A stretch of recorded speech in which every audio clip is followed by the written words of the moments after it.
Hello dear friends, subscribers and guests of my channel.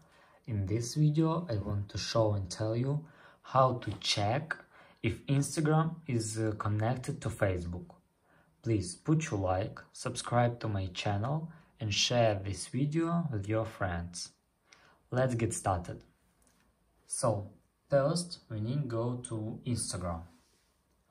After that, we need to go to our account and click on three lines here. After that, click Account Center, and here you can click Profiles. And here I have two profiles, and if you want to sync these accounts, you need to click here. Click on our account and we need to turn on this setting, and that's all. If you enjoyed this video and found it helpful, please put your like, subscribe to my channel and share this video with your friends.